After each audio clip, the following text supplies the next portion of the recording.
बिस्मिल्लाहिर्रहमानिर्रहीम। ये मेरी जिंदगी की सबसे हसीन सुबह थी। मैं जैसे ही उठी तो मेरी नज़र साथ वाले बिस्तर पे पड़ी, लेकिन वहाँ मेरा शौहर मौजूद नहीं था। जबकि मुझे वॉशरूम से पानी के गिरने की आवाज़ आई। मैं जान गई थी कि मेरा शौहर वॉशरूम में है। अब मैं आईने के सामने खड़े होकर अपना मुआयना कर रही थी। इतने में वॉशरूम का दरवाज़ा खुलने की आवाज़ आई। मेरा शौहर बाहर निकला। वो मेरे करीब आ रहा था। मैंने अपनी आंखें बंद कर ली थी।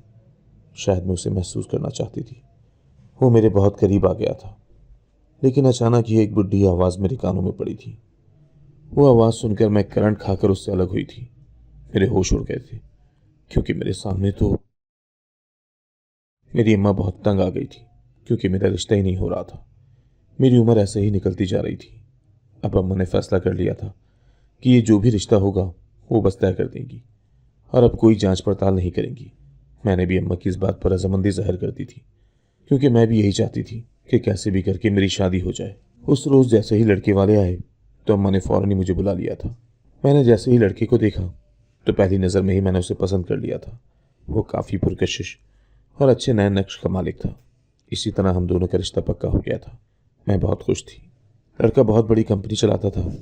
बस मुझे और क्या चाहिए था। इसीलिए मैं अब दिन गिन रही थी कि कब मेरी शादी हो और मैं उस महल जैसे घर में चली जाऊं। लेकिन एक वो शख्स था जो मुझे भाव ही नहीं देता था। मैं उसके आसपास मंडलाती रहती थी। वो जब भी मुझसे मिलने आता था तो बस अपने काम में ही मगन रहता था। मैंने उसे अपनी तरफ तवज्जो दिलाने की बहुत कोशिश की थी, लेकिन वो मुझे देखकर नज़रअंदाज कर देता था। मुझे भी ये लगता था कि शायद वो बहुत मसरूफ़ होते हैं, इसी वजह से मुझ पर तवज्जो नहीं देते। मैंने फैसला कर लिया था कि शादी के बाद मैं उनकी सारी तवज्जो खुद पर दिलवा कर ही रहूँगी। इसीलिए मैंने सब्र कर लिया था।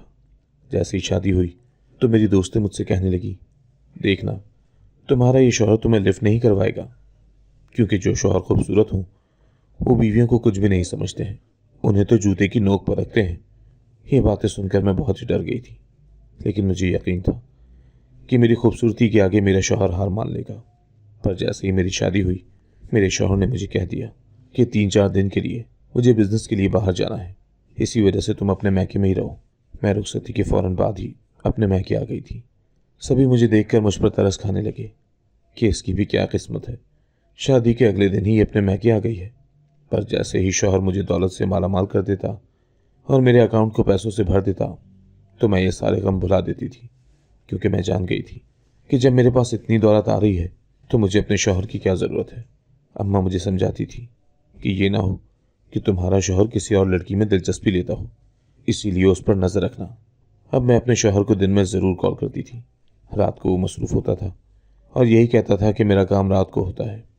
एक रोज़ मैंने अपने शौहर से पूछ लिया कि आप कौन सा बिज़नेस करते हैं, तो वो मेरी बात सुनकर गुस्सा करने लगा और कहने लगा, आज तक मुझसे किसी ने ऐसा सवाल नहीं किया है। अभी हमारी शादी को दिन ही कितने हुए हैं और तुम मुझसे सवाल करोगी।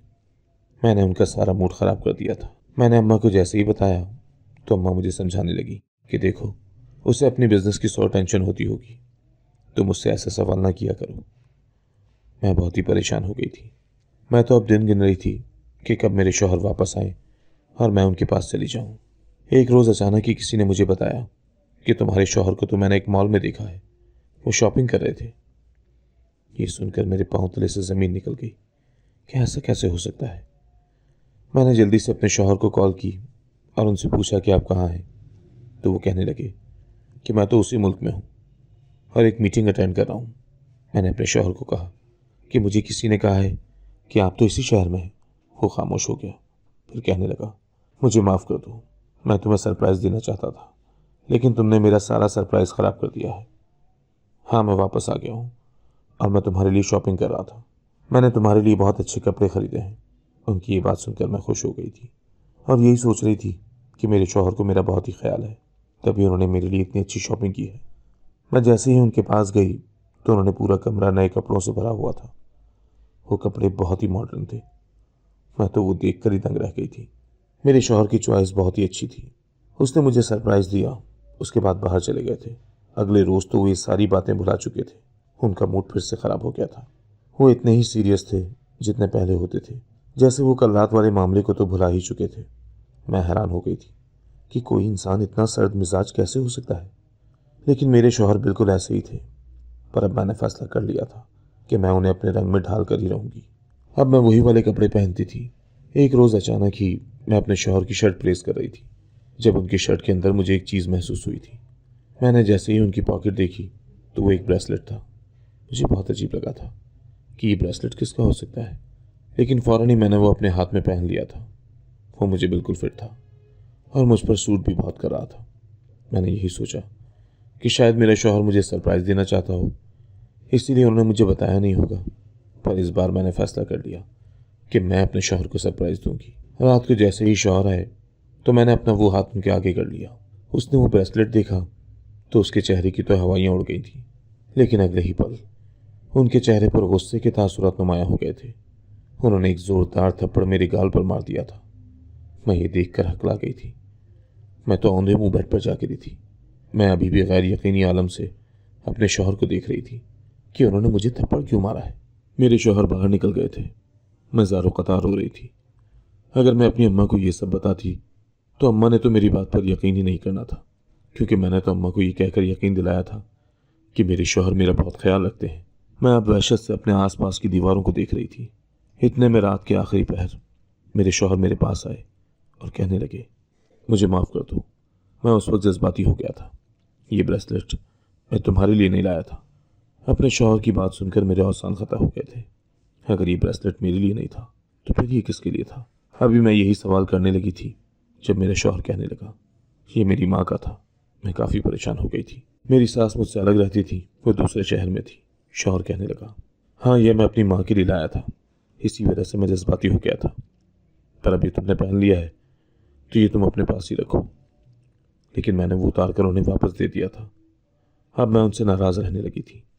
मैं जानती थी कि अगर मैं उनसे दूर हो गई तो मेरे शौहर तो बिजनेस में इतने उलझ जाएंगे कि मुझे भूल ही जाएंगे। इसीलिए मैंने अपना दिल मजबूत किया और फिर से उनके करीब जाने लगी थी। उस रात भी मैंने खुद को सजाकर बहुत तैयार कर लिया था। मैं अपने शौहर के साथ वक्त ही नहीं गुजार पाई थी। क्योंकि रात को वो बहुत मसरूफ़ होते थे। उनकी सारी मीटिंग्स रात को ही होती थी, जबकि सुबह में मैं घर के सारे कामकाज करके थक जाती थी।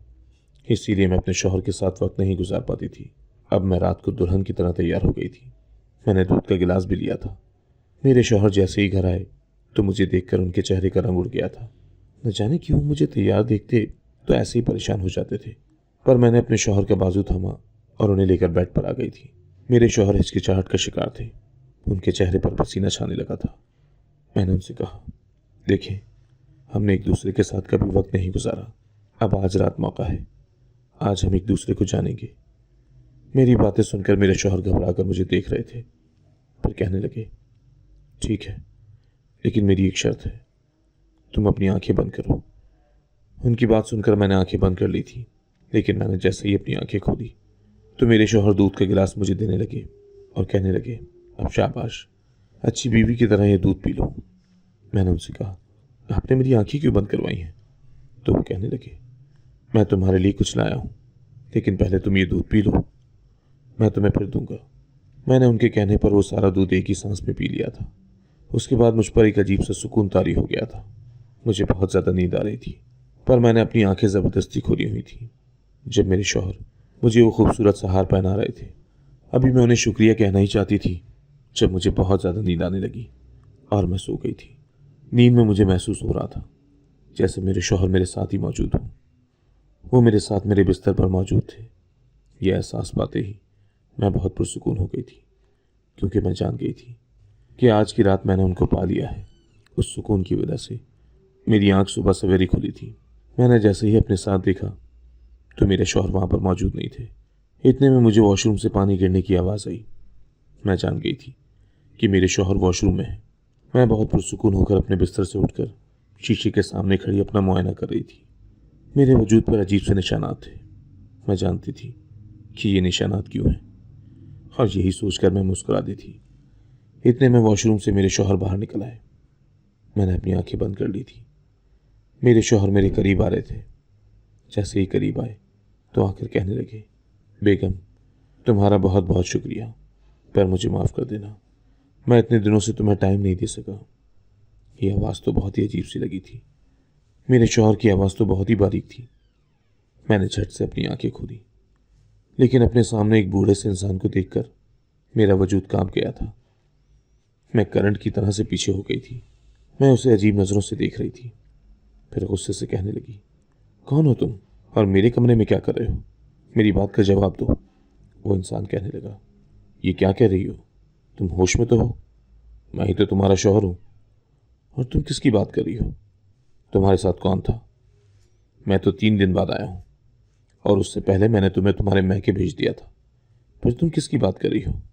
पर मैं नासमझी के आलम में उसे देख रही थी। मैं अपने वजूद को देख रही थी। मुझे कुछ समझ नहीं आ रहा था। इससे पहले कि मैं कुछ समझ पाती, तभी एक झटके से मैं बेहोश हो गई थी। मेरा बेजान वजूद बिस्तर पर गिर गया था। उसके बाद मुझे कोई होश नहीं था कि मेरे साथ क्या हुआ है। पर जैसे ही मुझे होश आया तो मैं उस रूम में मौजूद थी जो मेरी अम्मा के घर में था। मैंने सामने देखा तो मेरी अम्मा बहुत परेशानी के आलम में यहाँ वहाँ टहल रही थी। मुझे होश में आता देखकर वो फौरन मेरे पास आई, पर मुझे तो वही मंजर याद आ रहा था। मैंने अम्मा से पूछा कि अम्मा, ये कैसे हो सकता है? मेरे शौहर कहाँ है? और वो बुढ़ा इंसान मुझे अपनी बीवी क्यों कह रहा था? मैं तो उसकी बीवी बिल्कुल भी नहीं हूँ। पता है ना मेरे साथ क्या हुआ है? अम्मा कहने लगी, देखो, यकीनन तुम्हें कोई गलतफहमी हुई होगी, वरना तुम्हारी शादी तो उसी से हुई है। मैंने अम्मा को कहा, नहीं अम्मा, ऐसा नहीं हो सकता। उस बुढ़े इंसान से मेरी शादी कैसे हो सकती है? अम्मा कहने लगी, यही हकीकत है। मैं हैरान हो गई थी कि ऐसा कैसे हो सकता है। अम्मा ने मुझे बहुत समझाया कि ये तुम्हारे नसीब में था। अब तुम इसे कबूल कर लो और उसके साथ उसके घर चली जाओ। असल में वही तुम्हारा शौहर है। वो बहुत ज़्यादा मसरूफ़ था। उसकी इतनी ज़्यादा बिजनेस मीटिंग्स थी कि वो 1 महीना मुल्क से बाहर रहा था। मैंने अम्मा को कहा कि अगर ऐसी बात है तो मेरे साथ जो उस होटल में था वो कौन था? अम्मा कहने लगी, खबरदार, जो आज के बाद तुमने अपनी ज़बान से ये गलत बातें निकाली, अगर तुम्हारे शौहर ने ये सब सुन लिया तो वो तुम्हें छोड़ देगा। वो जो भी था उसे भूल जाओ। और हाँ, अब आज के बाद अपने शौहर के सामने ऐसी बात का जिक्र भी मत करना। मैंने तुम्हारे शौहर को कह दिया है कि यकीनन उससे गलतफहमी हुई होगी। तुम्हारे शौहर ने भी मेरी बात मान ली है, पर अब तुमने अपनी इज्जत खुद बचानी है।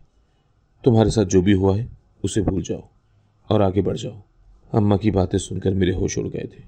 मेरे पैरों तले से ज़मीन निकल गई थी कि आखिर ऐसा कैसे हो सकता है। 3-4 दिन मेरे साथ जो था वो कौन था, मुझे अभी तक समझ नहीं आ रहा था। मेरा जहन इस चीज़ को कबूल नहीं कर रहा था कि मेरा शौहर एक बूढ़ा इंसान था जो कि लगभग 40 साल का था। वो तो इतना खूबसूरत भी नहीं था। फिर न जाने कैसे मैंने उसे अपना शौहर तस्वुर कर लिया और अपना आप कैसे उसे सौंप दिया था। मगर अम्मा के कहने पर मैंने अपना मुंह सी लिया था। मैंने किसी को इस बात की भनक भी पड़ने नहीं दी थी। एक रोज़ अचानक ही मुझे मतली होने लगी थी। मेरी तबीयत बहुत ख़राब हो रही थी। उसके साथ ही मेरे होश उड़ गए थे। मेरे दिल में अजीब सा डर बैठने लगा था कि अगर ये बच्चा उसी शख्स का हुआ तो मैं ज़माने को क्या जवाब दूंगी और मैं लोगों के मुंह कैसे बंद करूंगी? अपने शौहर को मैं क्या जवाब दूंगी? मैं बहुत ज़्यादा डर गई थी। इसी डर के साथ मैंने अपना टेस्ट करवाया तो मेरी सांस में सांस आई थी, क्योंकि वो बच्चा मेरे शौहर का ही था। मेरे शौहर बहुत ज़्यादा खुश थे, लेकिन वो बिजनेस में बहुत ज़्यादा मसरूफ़ होते थे। पर मेरी तबीयत ख़राब होती थी, इसी वजह से उन्होंने अपनी मीटिंग्स घर पर ही रख ली थी। एक रोज़ अचानक ही मैं अपने शौहर के साथ उनकी मीटिंग में चली गई थी। मेरी नज़र जैसे ही सामने उस शख्स पर पड़ी तो मुझे वो मंजर याद आ गया था। मैं उस शख्स को नफरत भरी निगाह से देख रही थी, क्योंकि मैं जान गई थी कि ये वही शख्स था जिसने 3 दिन मुझसे फ़ायदा उठाने की कोशिश की, लेकिन मैं अपने शौहर के सामने कुछ भी नहीं कर सकती थी। मैंने फैसला कर लिया कि मैं उससे अपने सवालों के जवाब लेकर ही रहूंगी कि उसने ऐसा क्यों किया। मेरे शौहर किसी काम से बाहर चले गए थे। अब मेरे पास बहुत अच्छा मौका था। जब मैं उसके पास जाती और उससे सब कुछ उगलवा लेती। मैं दौड़ती हुई उसके पास गई। वो मुझे देखकर पहले तो ठिठक गया था। उसके माथे पर बल पड़ गए थे। मैंने उससे कहा, मुझे तुमसे कुछ ज़रूरी बात करनी है। कहने लगा, देखो, यहाँ तमाशा मत बनाओ, वरना तुम्हारी इज्जत बर्बाद हो जाएगी। मैं तुमसे ज़रूर बात करूँगा, लेकिन रात को तुम सामने वाले पार्क में आ जाना। मैंने उसकी बात मान ली थी। जैसे ही रात हुई, मैं अपने शौहर से कहने लगी कि मुझे खुली हवा में सांस लेना है, मेरा दम घुट रहा है। उसने मुझे इजाज़त दे दी और मैं सामने वाले पार्क में चली गई। अब मैं उसी का इंतज़ार कर रही थी, जब अचानक ही वो सामने से आता हुआ मुझे दिखाई दिया। मैं उसके पास चली गई और उससे पूछा कि तुमने मेरे साथ ऐसा क्यों किया? तुमने क्यों मेरी इज्जत बर्बाद की? कहने लगा, देखो, तुम बहुत भोली हो, तुम जिसके साथ रहती हो वो तुम्हारा शौहर तो है, पर वो एक दरिंदा भी है। वो बहुत जालिम है। वो तुम्हारा इस्तेमाल करता है। उसने सिर्फ तुमसे शादी नहीं की, बल्कि उसने तुम्हें खरीदा भी है। वो तुम्हारा सौदा करता है। यही तो उसका बिजनेस है। उसने तुम्हारी खूबसूरती बेची है, जबकि खुद वो हजारों लड़कियों के साथ ताल्लुक बनाता है। कल को उसने मुझे तुम्हारे पास भेजा, पर मैंने तुम्हारे साथ ऐसा वैसा कुछ भी नहीं किया था। मैं उस रात उसका इरादा जान गया था, इसीलिए तुम्हारे दूध में नींद की दवा मिला दी थी, ताकि मैं वहां से भाग जाऊं और तुमसे दूर हो जाऊं। मैंने ऐसा ही किया था। मैं तुमसे अलग हो गया था और तुम्हारे शौहर को बता दिया था कि मैं इस घर से जा रहा हूं। पर तुम्हारा शौहर यही चाहता था कि मैं अपने नफ्स की तस्कीन करूं। कल जिस तरह उसने मुझे तुम्हारे पास भेजा था, अब देखना कुछ दिन बाद वो किसी और लड़की को तुम्हारे पास भेज देगा, और फिर इसी तरह वो तुम्हारा मुंह बंद कर देगा और तुम पर शक करेगा, और तुम डर डर कर उसे कुछ भी नहीं बताओगी। तुम ये समझोगी कि असल धोखा तुमने दिया है। उस शख्स की बातें मेरे जहन के ऊपर से गुजर रही थी। मुझे कुछ समझ नहीं आ रही थी। ऐसा लग रहा था जैसे वो मुझे मेरे शौहर के खिलाफ कर रहा हो। मैंने उसे कहा, देखो, ये जो भी तुम मुझे बता रहे हो, तुम्हारी बातों पर मुझे बिल्कुल भी यकीन नहीं आ रहा, क्योंकि ये बिल्कुल झूठ है। मेरी बात सुनकर वो अपना मोबाइल टटोलने लगा। उसके बाद फिर उसने मुझे एक तस्वीर दिखाई। मैंने जैसे ही वो तस्वीर देखी तो मेरे होश उड़ गए थे, क्योंकि वो मेरे शौहर की तस्वीर थी, मगर वो किसी और लड़की के साथ था। मैं तो शर्म से पानी पानी हो गई थी। मुझे खुद से घिन आ रही थी। वो शख्स वापस चला गया था, लेकिन अब मुझ में हिम्मत नहीं थी कि मैं दोबारा से उस जालिम इंसान के पास जाऊं जिसने मेरी इज्जत का सौदा किया था। मैं सुस्त कदमों के साथ दोबारा से उसके पास चली गई थी, पर वो मुझे बहुत प्यार करने लगा था। मुझसे कहने लगा, देखो, मुझे मीटिंग के सिलसिले में फिर से कहीं जाना है, लेकिन तुम फिक्र न करो। तुम रोज़ यही दवा ले लेना, इससे तुम्हें बहुत सुकून मिलेगा। मैंने जैसे ही वो दवा देखी तो मुझे शक होने लगा था, जैसे न जाने वो दवा किस चीज़ की हो, पर मैंने उसको कह दिया कि ठीक है। यूं शौहर फिर से बाहर चला गया था। मैं जानती थी कि यकीनन वो वही काम करने गया होगा और नई नई लड़कियों से मिलेगा, जबकि यहाँ पर वो मेरे साथ भी यही सब कुछ करेगा। लेकिन मैंने वो दवा बिल्कुल भी नहीं ली थी। मैंने अपनी एक सहेली से पता करवाया था। मेरी सहेली एक डॉक्टर थी। उसने मुझे बताया कि तुम ये दवाई गलती से भी मत ले लेना, क्योंकि इस दवाई से तुम्हारा बच्चा ज़ाया हो जाएगा। ये सुनकर मैं हैरान हो गई थी, मगर मैं चाहती थी कि मैं उसके बच्चे की मां ना बनूं। इसीलिए मैंने वो दवाइयाँ ले ली थी, जिसे लेने के बाद ही मेरी हालत बहुत ख़राब हो गई थी और इस तरह वो बच्चा ज़ाया हो गया था। मैं खुश हो गई थी, क्योंकि मैं यही चाहती थी, पर मेरे शौहर का इरादा कुछ और था। वो बच्चा ज़ाया तो करवाना चाहता था, लेकिन उसकी वजह ये थी ताकि मैं उसके काम आ सकूं, क्योंकि वो जानता था कि अगर मैं इसी तरह हामला रही तो मैं इतनी पुरकशिश नहीं दिखूंगी और उसके काम नहीं आऊंगी। लेकिन मैंने फैसला कर लिया था कि मैं उसका इरादा कभी भी कामयाब नहीं होने दूंगी। 2-3 दिन के बाद जैसे ही वो आया तो बहुत ही खुश था। मैंने उसे बता दिया कि मेरी तबीयत ख़राब हो गई थी और डॉक्टर्स ने बताया है कि मेरा बच्चा ज़ाया हो गया है। मेरे शौहर ने किसी भी रद्द अमल का इजहार न किया, बल्कि कहने लगा, तुम फिक्र न करो, शायद इसी में बेहतरी होगी। मैंने भी मुस्कुराकर उसकी बात सुन ली थी। लेकिन कुछ दिन बाद वो फिर से बाहर चला गया था, मगर उस रोज़ उसने मुझे एक और दवा दी थी। कहने लगा, ये दवाई ले लेना, इससे तुम्हारा बच्चा खोने का गम कम हो जाएगा और तुम्हें बहुत सुकून मिलेगा। मैं जान गई थी कि यकीनन मेरे साथ बहुत बुरा होने वाला है। अगर मैंने ये दवा ले ली तो मैं बहुत बुरी तरह फंस सकती हूँ। इसीलिए मैंने पक्का इरादा कर लिया था कि मैं उसके कहने पर यह दवाई बिल्कुल भी नहीं लूँगी, बल्कि सहेली से पूछूंगी कि ये दवा किस चीज़ की है।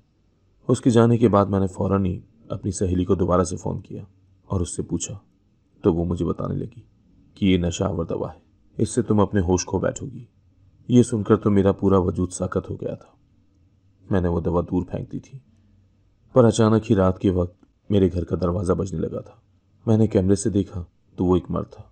मेरे होश उड़ गए थे। मैंने दरवाज़ा बिल्कुल भी नहीं खोला। उसने 3-4 दफ़ा मेरे घर का दरवाज़ा बजाया था, पर मेरा वजूद काँप रहा था। मैं बहुत ज़्यादा डर गई थी, मगर वो शख्स वापस चला गया था। अगले रोज़ मेरे शौहर की कॉल आई। मेरा शौहर कहने लगा, तुम ठीक तो हो ना? मैंने उससे कहा, हाँ, मैं बिल्कुल ठीक हूँ। कहने लगा, कल रात मेरा एक कुलीग कुछ फाइल्स लेने के लिए आया था, पर तुमने दरवाज़ा ही नहीं खोला। तुम कहाँ थी? उसकी बात सुनकर मैं खामोश हो गई थी कि मैं उसे क्या जवाब दूँ। मैं बहुत ही हड़बड़ा गई थी। मैंने जल्दी से फ़ोन बंद कर दिया था। मुझे ऐसा लगा था जैसे मेरे शौहर को मुझ पर शक हो गया हो। मेरे होश उड़ गए थे। मैं बुरी तरह कँपकपा रही थी। मुझे समझ नहीं आ रही थी कि मैं क्या करूं। पर मैंने फैसला कर लिया था कि मैं अब उसके साथ बिल्कुल भी नहीं रह सकती। ये ना हो कि मेरे शौहर को सब कुछ पता चल जाए और वो मेरे साथ कुछ कर बैठे, क्योंकि मुझे उसकी सच्चाई पता चल गई थी। इसी डर से वो मुझे मार भी सकता था। मैं बहुत ज़्यादा बेचैन थी जब मुझे उसी शख्स का ख्याल आया था जिसने मेरी इज्जत के साथ सौदा नहीं किया था और मुझसे दूर रहा था। पर न जाने उसकी क्या मजबूरी थी जो वो उन दिनों मेरे शौहर के कहने पर मेरे साथ रहता था, जिसने मुझे मेरे शौहर की सच्चाई भी बताई थी। मैंने फ़ौरन ही उससे मिलने का फ़ैसला किया। किसी तरीके से मैं उससे मिल गई थी। मैंने उसकी मिन्नतें की थी कि प्लीज़ मेरी मदद करो, मुझे जालिम शख्स से बचा लो, मुझे मेरे घर छोड़ दो। मैं तुम्हारी बहुत आसान बनूंगी। अगर तुमने अब भी मेरी इज्जत बचा ली तो मैं तुम्हारे सारे बुरे काम माफ़ कर दूंगी। वो शख्स पहले तो खामोश रहा, लेकिन फिर कहने लगा, ठीक है, पर बदले में तुम्हें मुझे कुछ देना होगा। मैंने उससे कहा, तुम क्या चाहते हो? कहने लगा, वो ज़रूरत के वक्त मैं तुम्हें बताऊंगा। मैंने कह दिया कि ठीक है। उस शख्स ने मेरी बहुत मदद की और मुझे मेरी अम्मा से मिलवा दिया था। मैं जैसे ही अपनी अम्मा के पास गई तो उन्हें सारी सच्चाई बताकर मैं फूट फूट कर रोने लगी थी। मेरी अम्मा भी बहुत घबरा गई थी। अम्मा ने मुझे अपने सीने से लगाया और कहने लगी, बेटी, मुझे माफ़ कर दो, ये सब मेरी ही कोताही की वजह से हुआ है। अगर मैं जांच पड़ताल करके तुम्हारा रिश्ता किसी अच्छी जगह करती तो शायद तुम्हें ये दुख ना देखना पड़ता, पर अब कुछ भी नहीं हो सकता था। मैंने अम्मा को कह दिया कि अम्मा, शायद ये सब कुछ मेरे नसीब में लिखा हुआ था, इसीलिए ये सब हो गया। उस शख्स की मदद से मैंने अपने शौहर से तलाक ले ली थी, लेकिन एक रोज़ वो शख्स वापस आया था। वो कहने लगा, वक्त आ गया है कि तुम मुझे वो सब कुछ दे दो जो मैं तुमसे मांगना चाहता था और जिसका तुमने मुझसे वादा भी किया था।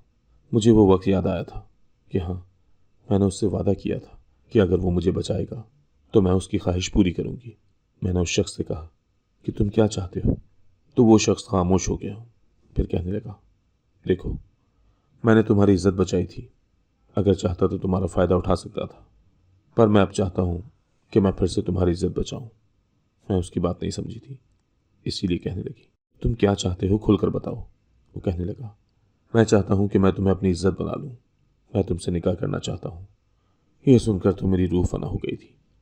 मुझे समझ ही नहीं आ रही थी कि मैं उस शख्स पर यकीन करूँ कि नहीं। मैंने उससे कुछ वक्त मांगा था और अपनी अम्मा से बात की थी। मेरी अम्मा ने तो फ़ौरन इनकार कर दिया था कि मैं दोबारा से वो गलती नहीं दोहराऊंगी। ऐसा शख्स किसी को भी इज्जत नहीं दे सकता जिसने किसी की इज्जत उछालने की कोशिश की हो। दिन ऐसे ही गुजरते गए थे, पर अब मोहल्ले वाले मुझे अजीब नज़रों से घूरते थे। मेरी कोई इज्जत नहीं थी। सबको यही लगता था जैसे गुनहगार मैं हूँ। मैं अब रोज़ यही सोचती थी। इसी सोच ने मुझे नफ्सियाती मरीज़ा बना दिया था। तभी मैंने थक हार कर यही फैसला किया कि मुझे उसी शख्स से शादी कर लेनी चाहिए। कम अज़ कम मुझे एक सहारा तो मिल ही जाएगा। मैंने दोबारा से उस शख्स से बात की थी और कह दिया था कि मैं तुम्हारी बीवी बनने के लिए तैयार हूँ। वो शख्स बहुत ही खुश हो गया था और इस तरह मेरा निकाह उससे हो गया था। उसने मुझसे बहुत माफ़ी मांगी थी। मुझसे कहने लगा था कि मैं मजबूर हो गया था, मुझे वो जॉब चाहिए थी। मैं तुम्हारे शौहर के पास मैनेजर की जॉब करता था। अगर मैं तुम्हारे शौहर का कहना ना मानता तो शायद वो मुझे जॉब से निकाल देता, जिसकी वजह से मुझे तुम्हारा शौहर बनकर तुम्हारे साथ रहना पड़ा था। असल बात तो ये थी कि तुम्हारे शौहर को कहीं और जाना था।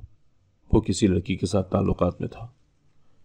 तभी उसने मुझे फोर्स किया था कि मैं तुम्हारे साथ रहूं, क्योंकि उसने मुझे यही बताया था कि तुमने अपने शौहर को नहीं देखा हुआ।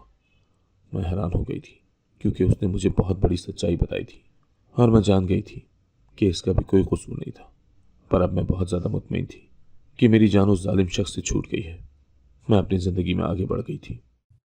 अगर आपको आज की कहानी पसंद आई है तो वीडियो को जरूर लाइक कीजिएगा और अपने दोस्तों के साथ भी शेयर कीजिएगा। और हाँ, अगर आपने अभी तक हमारा चैनल सब्सक्राइब नहीं किया तो जरूर सब्सक्राइब करें। मिलते हैं कल एक नई और दिलचस्प कहानी के साथ। अल्लाह हाफिज।